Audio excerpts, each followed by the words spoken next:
एक गद्दारी का बदला जरूर लेंगी।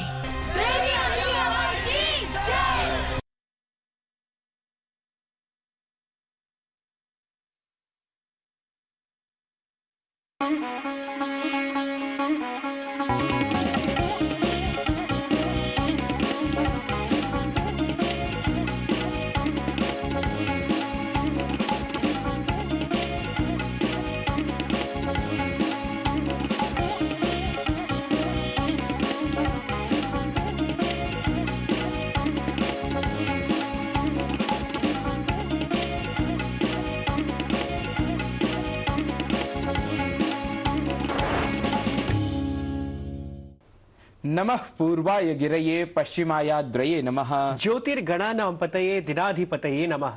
सूर्यवत् तेजस्विनः मनस्विनः भारतवासिनः पुनः एकवारं भवतां सर्वेषां स्वागतम् एतस्मिन् संस्कृति संवलिते वार्तावलीति संस्कृतभाषिके कार्यक्रमे। अहमस्मि गवीश द्विवेदी। अहमपि अत्र उपस्थितः नीतीश भारद्वाजः। तत्र भवतां सर्वेषां स्वागतार्थं वार्तावली प्रस्तुत्यर्थं च।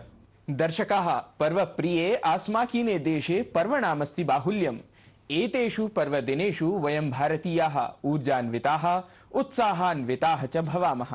पञ्चदिनात्मकस्य दीपावली पर्वणः अनन्तरम् एतस्मिन् सप्ताहे अस्ति आचर्यमाणं छठ नामधेयं सूर्यषष्ठी महापर्व। सत्यं, सूर्यषष्ठी महापर्वणः शुभकामनाः तत्र भवद्भ्यः सर्वेभ्यः अपि। साम्प्रतं वार्तावली कथाक्रमस्य अनुसारं प्रस्तुमः अद्यतनाङ्कीयं सुभाषितम्। बन्धनं मरणं वापि जयो वापि पराजयः उभयत्र समो वीरः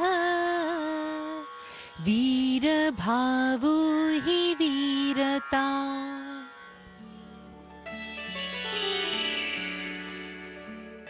बंधन हो या मरण, जय हो या पराजय, वीर मनुष्य हर परिस्थिति में संभाव अर्थात धैर्य रखता है।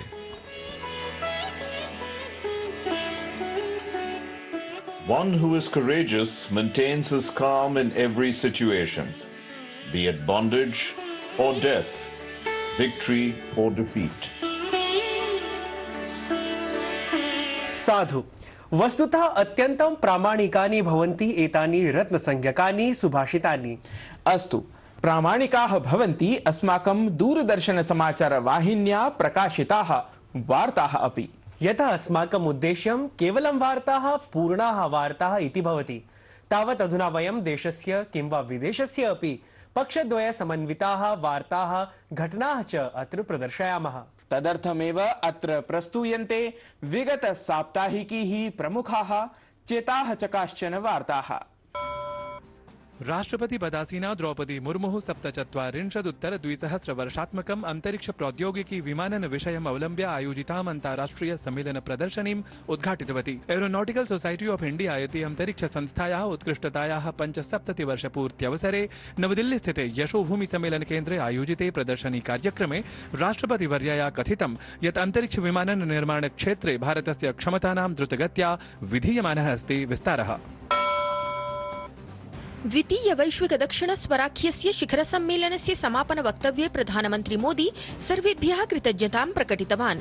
सम्मेलनस्य 10 सत्रीय महत्वपूर्ण विषयेषु चर्चाः प्रधानमन्त्रिणा बहुमूल्याः वर्णिताः।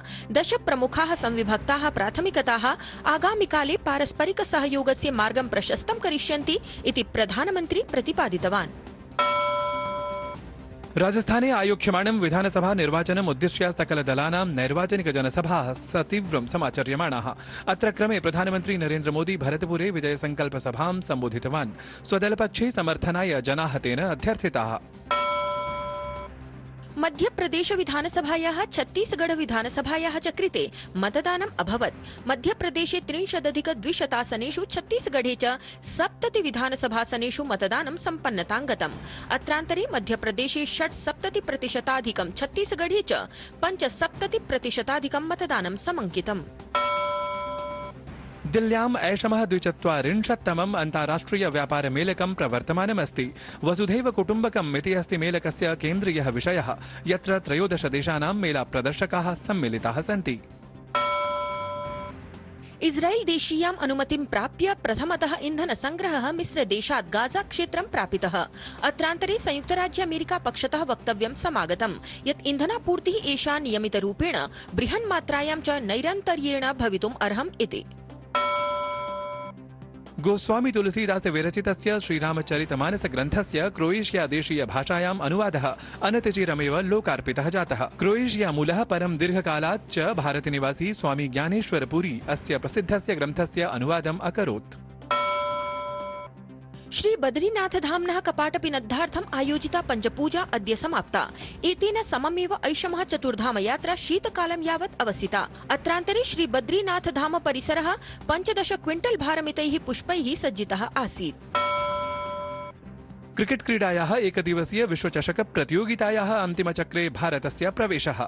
भारतीय दलेन प्रथमोपान्त्यस्पर्धायां न्यूजीलैण्ड दलं 70 धावनाङ्कैः पराभूय निर्णायकचक्रे प्राप्तं स्थानम्।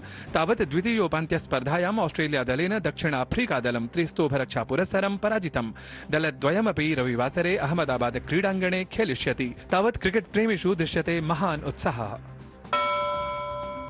लोक आस्थायाः सूर्यषष्ठीति महापर्वणः वैभवं देशे प्रायः सर्वत्रैव सम्प्रसृतम् आलक्ष्यते। चतुर्दिनात्मकं पर्व एतत् शुक्रवासरे स्नानात् परं भोजनम् इति विशेष विधिविधान पुरस्सरं समारब्धम्। गत साप्ताहिकीनां वार्तानाम् अनन्तरं केन्द्रज प्रभागे एव क्रमः अस्ति वृत्त प्रस्तुतेः। एतच्च विशिष्टं वृत्तं समन्वितमस्ति भारतस्य वनवासी क्षेत्रस्य किञ्च निर्धनानां भगवत्तुल्येन बिरसा मुण्डा वर्येण। यह ही आसीत् कुशलः क्रान्तिकारी अथ स्वतन्त्रता सेनानी। आयान्तु पश्यामः भगवन्तं बिरसा मुण्डा जीवन समन्वितम् एतमेव वृत्तविशेषम्।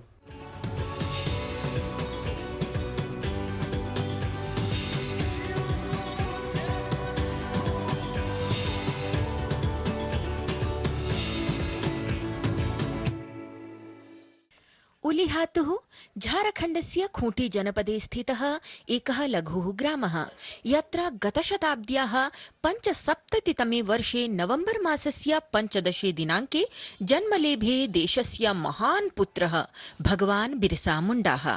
तस्यामेव लघुग्राम वीरधरायां स्वीयां नमनाञ्जलिं प्रस्तोतुं सद्यः पूर्वमेव सम्प्राप्तः प्रधानमन्त्री नरेन्द्र मोदी।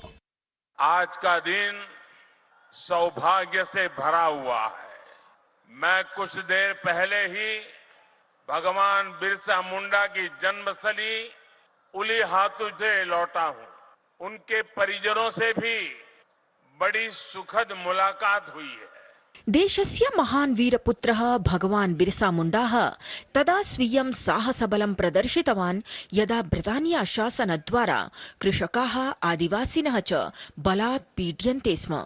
जनजातीयानां विरोधे जायमाने अन्यायविरोधे भगवान् बिरसा मुण्डाः वर्षाणि यावत् सततं समाचरितवान् सुदृढं संघर्षम्। इतः एव समारब्धा जनजातीय जनानां गौरवावहा जीवनगाथा।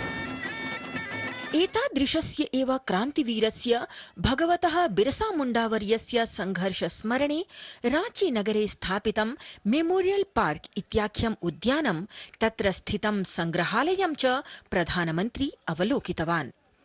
जनजाति समुदाय समुद्धारकस्य भगवतः बिरसा मुण्डावर्यस्य स्मरणे निर्मितः एषः संग्रहालयः तत्र स्थाने स्थापितः अस्ति यत्र धरती आबा नाम्ना ख्यातिप्राप्तः भगवान् बिरसा मुण्डाः आङ्ग्लैः बलात् बन्दीकृतः। संग्रहालयं गतः प्रधानमन्त्री मोदी उक्तवान् यत् देशस्य वीरपुत्राणां करोति प्रवर्तमान प्रशासनं सम्माननम्। मुझे संतोष है कि आजादी के 75 वर्ष होने पर अमृत महोत्सव के दौरान हमने ऐसे वीर वीरांगनाओं को याद किया, उनकी स्मृतियों को अगली पीढ़ी तक पहुंचाया। भगवतः बिरसा मुण्डायाः स्मरणे देशस्य दुर्गम वनक्षेत्रेषु निवसतां प्रायः 28 लाख जनजातीय जनानां शक्तीकरणाय समग्र विकासाय च श्री नरेन्द्र मोदी प्रधानमन्त्री जनजातीयादिवासी न्याय महाभियानं पीएम जनमन इत्येतत् अथ एतस्य दूरभाषानुप्रयोगं समेत्य अनेकाः विकास परियोजनाः समारब्धवान्। पीएम जनमन इत्येतस्याः परियोजनायाः अन्तर्गतं जनजातीय समुदायेभ्यः स्वास्थ्य, दूरसञ्चार, संपर्क, सुरक्षित पेयजलावासा जीविका सन्निभाः आधारभूत संरचनाः प्रदास्यन्ते। मुझे तो जीवन को जोड़ना है, जिंदगियों को जोड़ना है, हर जिंदगी में जान भरनी है, हर जिंदगी में नया जज्बा भरना है।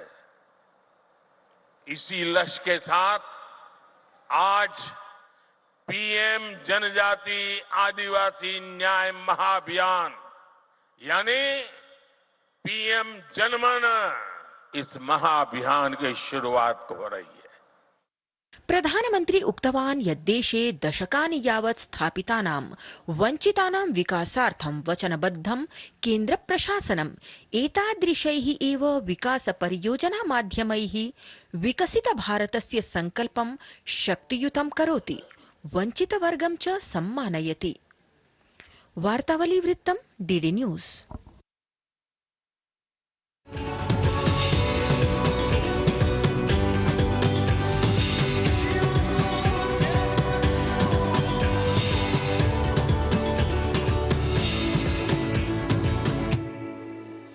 शोभनमिदं वृत्तम्। अधुना वार्तावली क्रमे अग्रे सरामः, प्रविशामः च तृतीया प्रभागे। दर्शकाः, भवन्तः तु जानन्ति एव यत् एतस्मिन् प्रभागे सविशेषं समाहूयते कश्चन प्रमुखः संवादातिथिः। आयान्तु तर्हि अवलोकयामः कः अस्ति एतस्मिन् अङ्के विशिष्टः अतिथिः, कः च अस्ति प्रमुखः संवादविषयः।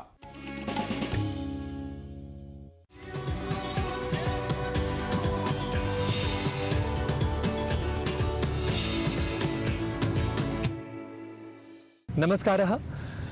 दर्शकाः, भवन्तः जानन्ति एव यत् भारतीय दर्शनपरम्परायाः, भारतीय ज्ञानपरम्परायाः, भारतीय साहित्यपरम्परायाः या विशेषता अस्ति, तया विशेषतया सम्पूर्णम् अपि जगत् आलोकितम् अस्ति। सम्पूर्णेऽपि संसारे, विशेषतः इस्लाम जगति अपि कथमिव भारतीय ज्ञानपरम्परा प्रसृता, एतदर्थं वयम् अद्य स्मः जामिया मिलिया इस्लामिया विश्वविद्यालयस्य परिसरे डॉक्टर मोहसिन अली इत्येतेन सह तेन सह वयं संवादं करिष्यामः।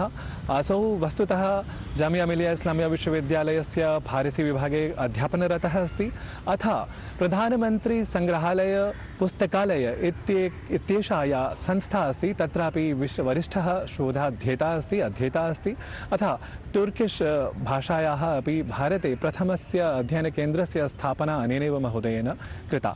महोदय, प्रथमतः तु भवतः बहुशः स्वागतम् अस्ति। स्वागतम्। मम प्रथमः प्रश्नः अस्ति यत् संस्कृत जगत् वस्तुतः इस्लाम जगत् अपि बहु किमपि प्रभावितवान् इति सर्वे जानन्ति एव। तत् कथमिव प्रभावितवत् संस्कृतम् इत्येतस्मिन् विषये अहं प्रथमतः ज्ञातुकामः। मैं थोड़ा एक ऋग्वेद का एक श्लोक कोट करना चाहता हूँ। संगच्छध्वम संवदम समवो मनानसी जानताम।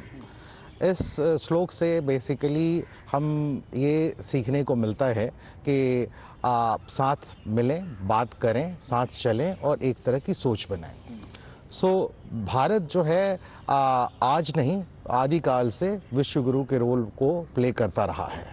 ठीक है, ये आज की कोई नई बात नहीं है कि भारत जो है विश्वगुरु बन रहा है। भारत शुरू से विश्वगुरु रहा है और इसकी जो साहित्य हैं और स्पेशली जो संस्कृत के जो वर्क्स हैं, इसने ना कि सिर्फ मुस्लिम साम्राज्य को, मुस्लिम जगत को, बल्कि यूरोप के सभ्यता को भी प्रभावित किया है। अगर इसकी बात अगर हम कहें तो सबसे पहले मैं आपको 5वीं या 6वीं शताब्दी में लेके जाना चाहूँगा, जहाँ पे खुसरो अनुशिरवान एक ईरान का बादशाह था। उसने अपने वजीर बुरजुइये को इंडिया भेजा था और यहाँ पे बुरजुइये ने जो है ना पंचतंत्रा, जो कि विष्णु शर्मा की रचित किताब है, और उसको उसने जो है ना सबसे पहले उसने पहलवी लैंग्वेज में ट्रांसलेशन किया। और पहलवी के बाद फिर 7th-8th सेंचुरी में जो है इब्न मुकफ़ा जो है उसको अरबिक में ट्रांसलेट करते हैं। तो पंचतंत्रा पहले पहलवी में हुआ, फिर अरबिक में हुआ, और अरबिक में होने के बाद ये पूरे विश्व में पंचतंत्रा आज विश्व के कम से कम 50 भाषाओं में इसका तर्जुमा हो चुका है। तो शुरुआत वहाँ से होती है तर्जुमे की। अब जब हम बात करते हैं कि 8वीं और 9वीं सदी की, जब अब्बासिद खलीफ का ज़माना आता है जिसमें कैलिफ हारून अल रशीद और मामून तरह के लोग होते हैं, तो इन्होंने इराक में एक बैतुल हिकमा इस्टेब्लिश किया। बैतुल हिकमा को बेसिकली अगर हम कहें तो हाउस ऑफ विजडम, जहाँ पे पूरे विश्व से जो है वो स्कॉलर्स को बुलाए जाते थे और वहाँ पे वो ट्रांसलेशन का काम शुरू किया गया। तो हिंदुस्तान चूँकि शुरू से ही खगोल शास्त्र, ज्योतिष विद्या, चिकित्सा, गणित में काफ़ी आगे रहा है, तो यहाँ से स्कॉलर्स को, विद्वानों को बुलाया गया वहाँ पे, और वहाँ पे बुला करके के किताबों का तर्जुमा कराया गया जो कि अरबिक में हुआ। और उसमें जो है सबसे बड़े जो ये कहलाते हैं खालिद बिन बर्मक। बर्मक इज बेसिकली जो है वो बर्मक नहीं कहेंगे, ये basically he was a converted Muslim from Buddhism and इनका नाम प्रमुख था। तो चूंकि फारसी में ब नहीं होता है, ठीक है, अरबिक में ब नहीं होता है, फारसी में प होता है, तो इस तरह से अरबिक में बर्मक हुआ, प्रमुख से ये बर्मक हुए। एंड इन्होंने वहाँ पे जो है ना प्राइम मिनिस्टर के रोल प्ले किए, प्राइम मिनिस्टर के पद पे कार्यरत रहे, और कार्यरत रहने के बाद इन्होंने हिंदुस्तान से बहुत सारे विद्वानों को आमंत्रित किया, और आमंत्रित करने के बाद जो है वहाँ पे तर्जुमे का काम शुरू हुआ, जिसमें ब्रह्म सिद्धांता जो है जो बुक है वो उसका तर्जुमा होता है, ठीक है। उसके बाद जो है ये जो आप ये कह सकते हैं कि बहुत सारे फिजिशियंस यहाँ से बुलाए जाते हैं, वेद मन का और कन का, ये जो दो वेद होते हैं, ये वैद्य जो होते हैं, वो आकर के वहाँ पे तर्जुमे का काम करते हैं। और इस तरह से काफ़ी सारे एस्ट्रोलॉजी पे, मैथमेटिक्स पे, एस्ट्रोनॉमी पे, लॉजिक पे, फिलॉसफी पे काम तर्जुमे का शुरू होता है। तो इस तरह से संस्कृत की किताबों का पहला जो काम शुरू होता है वो बैतुल हिकमा से शुरू होता है, और इराक में ये शुरू होता है, और उसके बाद से जो है ट्रांसलेशन का सिलसिला कभी रुकता नहीं है।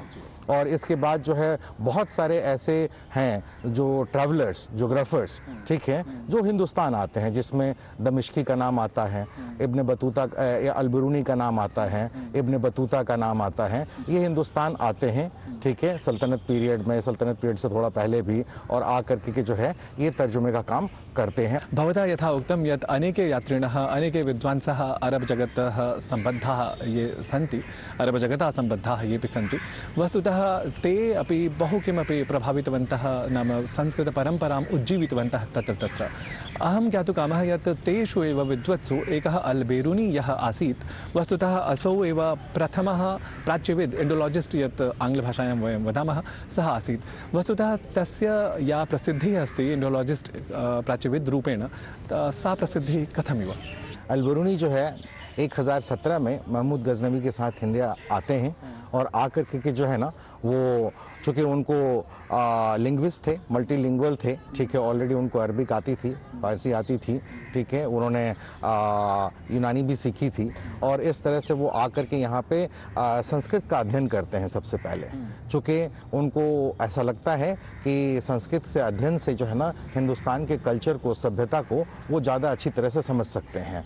तो इस तरह से इसलिए उन्होंने एक अपनी किताब लिखी है, तारीख़ हिंद या किताबुल हिंद, अरबिक में लिखी इन्होंने, ठीक है। और ये पहला मुस्लिम विद्वान था जिन्होंने इन्होंने ग्रंथ का भी अध्ययन किया। ग्रंथ में अगर हम जैसे कहें कि वेद पुराना, ठीक है, भगवत गीता, फिर आपको पतंजलि, ठीक है, योग पे लिखा। और इन्होंने जो अपनी किताबुल हिंद में बेसिकली हिंदुस्तान का कोई भी ऐसा जैसे चाहे वो रीति रिवाज हो, चाहे शादी हो, चाहे खान पान का हो, चाहे समाज हो, चाहे धर्म हो, ठीक है, चाहे हिंदुस्तान की आर्थिक स्थिति हो, ठीक है, उस पर सब पे इन्होंने चर्चा की है। यहाँ पे तक कि इन्होंने वर्ण व्यवस्था पे भी चर्चा की, बट वर्ण व्यवस्था जैसे यहाँ पे जो है वहाँ पे फारस की भी वर्ण व्यवस्था को कंपेयर करते हैं, लेकिन इन्होंने एक जगह जो अछूत की जो बात है, वो अछूत की बात पे इन्होंने ये कहा है कि वायु और सूरज, ये संसार में कुछ भी ऐसा नहीं होता जो अपवित्र या अछूत होता है। वायु और सूरज जो है ना वो उसकी अपवित्रता को खत्म कर देते हैं, और वर्षा जो होती है वो उसको धो देती है, एंड अंततः वो समुद्र में जाकर के मिल जाता है, और समुद्र का खाना पानी जो है उसे फिर से पवित्र कर देता है। सो इस तरह की बातें इन्होंने बहुत डिटेल से अपनी किताबुल हिंद में लिखी है, जिसे इसी वजह से इनको पहला इंडोलॉजिस्ट कहा जाता है, और बहुत सारे स्कॉलर्स जो है इनको विद्यासागर का भी टाइटल देते हैं। वस्तुतः यदापि संस्कृतस्य समृद्धेः विषये चर्चा भवति तदानीं प्रायशः उच्यते यत् नाम मुगल काले, सल्तनत काले तथा प्रसिद्धिः संस्कृतस्य न आसीत्, परन्तु तथापि एवं विधानि उद्धरणानि प्राप्यन्ते यद्द्वारा ज्ञायते यत् वस्तुतः संस्कृतस्य येऽपि ग्रन्थाः सन्ति नाम अनूदितग्रन्थाः येऽपि सन्ति तेऽपि न्यूनाः न आसन्। वस्तुतः एतेषां काले अपि संस्कृतस्य येऽपि ग्रन्थाः आसन् ते अनूदिताः अरबी भाषायां पहलवी नाम फारसी भाषायाम् इति। एतस्मिन् विषये विशेषतः हम ज्ञातुकामः। जहाँ तक आप सल्तनत काल और मुगल काल की बात करते हैं तो ये एक बड़ा लंबा सा पीरियड है और इसमें जो है स्पेशली जो है भारतीय धर्म ग्रंथ की बात कहेंगे तो जैसे कि आपका महाभारत है, रामायण है, वेद है, उपनिषद है, भगवत गीता है, योग वशिष्ठ है, पंचतंत्र है, पौराणिक लिटरेचर है, सिंहासन बत्तीसी है, राजतरंगिनी वगैरह। तो इन सब के ट्रांसलेशंस जो है इन सारे सल्तनत काल से मुगल काल के आखिर तक अगर हम बात करें तो ये सारी किताबें कई बार ट्रांसलेट हो चुकी हैं। ठीक है, कुछ अरबिक में हुई, अरबिक से फिर फारसी में हुआ, ठीक है, कुछ पर्शियन में ही रहा। जैसे अगर हम महाभारत की अगर हम बात करें तो महाभारत का जो वर्जन है वो 5 वर्जन है। ठीक है, रज़्मनामे तो हम एक जानते हैं कि अकबर के टाइम में हुआ था, ठीक है, और रामायण 6 वर्जन में ट्रांसलेट हुआ, वेद जो है 1 वर्जन में, उपनिषद को दाराशिकोह ने किया, ठीक है, भगवत गीता 4 वर्जन में ट्रांसलेट हुआ, ठीक है। उसी तरह से अगर हम कहें कि योग वशिष्ठ तो वो भी 4 वर्जन में हुआ। फिर अगर हम बात करें कि पौराणिक लिटरेचर तो वो 12 वर्जन में ट्रांसलेट हुआ, सिंहासन बत्तीसी का 10 और राजतरंगिणी के 6 ट्रांसलेशंस हो चुके हैं। मम अन्तिमः प्रश्नः यत् अन्ये नाम केचन ग्रन्थाः तादृशाः वा सन्ति येषाम् अनुवादकर्म वस्तुतः फारसी भाषातः, अरबी भाषातः, लैटिन भाषातः वा संस्कृते नाम अनुवादः जातः। 15th सेंचुरी में एक ज़ैनुल आबिदीन है, बादशाह हैं कश्मीर के, जिनको अकबर का भी टाइटल दिया जाता है। उनका रुझान ये दोनों धर्म के तुलनात्मक अध्ययन में भी था। तो पहले जो श्रीवरा नाम के एक जो है विद्वान हैं, उन्होंने जो है ना यूसुफ और जुलेखा जो जामी की किताब है, ठीक है, उसका उन्होंने जो है ना यूसुफ और जुलेखा को जो है ना पहला तर्जुमा उन्होंने संस्कृत में किया श्रीवरा ने। दूसरा अगर हम 15th और 16th सेंचुरी में आते हैं तो ये जो कुतुबशाही डायनेस्टी है और बहमनी डायनेस्टी है, इसमें बहमनी डायनेस्टी में मोहम्मद शाह ने जो है ना अपनी एक किताब लिखी है संगीता मलिका, जो कि संस्कृत में लिखी गई। और उसके बाद जो कुतुबशाही डायनेस्टी की अगर हम बात करें तो कुतुबशाही डायनेस्टी के जो बादशाह हैं अकबर शाह, इन्होंने जो है ना वो एक किताब लिखी श्रृंगारा मंजरी, जो कि ये संस्कृत में लिखी गई है। सो अभी तक तो मेरे शोध के मुताबिक यही 3-4 किताबें मिलती हैं जिसका अनुवाद जो है वो फारसी से संस्कृत में हुआ है। एवं नाम वस्तुतः तेषां ग्रन्थानाम् अनुवादः नास्ति, वस्तुतः अत्र सिद्धान्तानां तेषां सिद्धान्तानां वस्तुतः तत्र उपस्थापनमात्रमेव इति। महोदय, अत्र भवता भारतीयज्ञानपरम्परा समृद्धेः अथ इस्लाम जगति वस्तुतः का समृद्धिः भारतीयज्ञानपरम्परायाः कथमिव विशेषयुता जाता इत्येतस्मिन् विषये भवता बहु किमपि विशेषतः विज्ञापितम्। एतदर्थम् अहं मन्ये दर्शकाः उपकृताः भवेयुः, वयमपि उपकृताः नाम स्मः एव। तदर्थं पुनरपि वयं भवते धन्यवादान् समर्पयामः अथ नमस्कारान् ज्ञापयामः। नमो नमः।